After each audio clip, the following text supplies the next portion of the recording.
the very beginning, we started advertising ourselves, and we were very nuclear focused, right? So we of course, I came from the nuclear industry, along with the managing member, which is Darlene McCord, who's my wife today, and the two of us really were the mainstays of the procedure solutions, and so anyway. We were focused very heavily on supporting procedure upgrade projects. We did a project at Susquehanna, a nuclear power plant there in Berwick, Pennsylvania. That was a 4-year project, and we were just very heavily involved in teaching classes on how to write human factor procedures, performing procedure upgrade projects. And then over this course of time, as the commercial nukes started to have a lot of financial problems as more interest shifted to renewables. And as you can see on the news today, there's a lot of discussions about green energy and wind turbines and solar fields.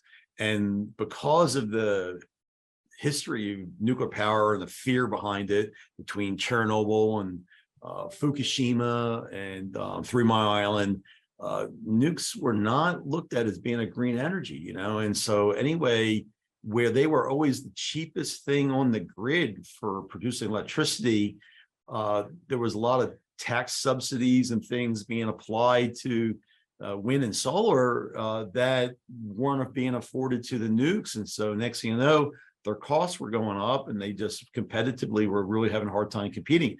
And so all of a sudden, the whole nuclear industry, through processes and programs called developing, what was it called? It was through the Nuclear Energy Institute, and it was called Developing the Nuclear Promise, is what it was called.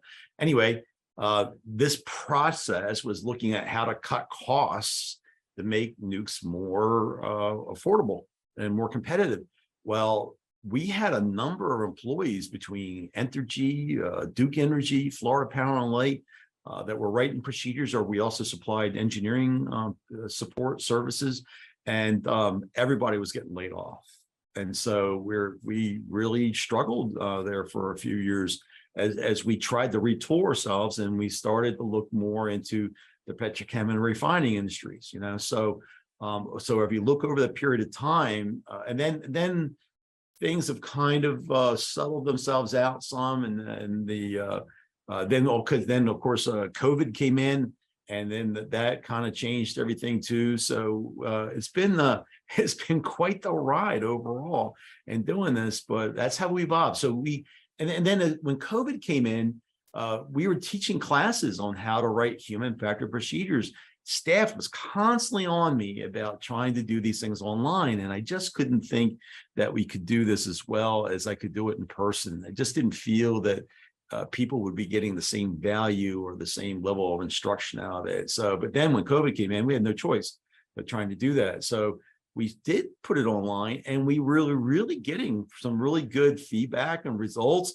Not to mention the fact that the ExxonMobil, Chevron, some of the ones that we were supporting, it opened the door for more globals. Next thing you know, we're teaching classes for people over in India, United Arab Emirates, Singapore, Malaysia, Guyana, and all over the place. And so that's kind of how we've evolved over the last so many years.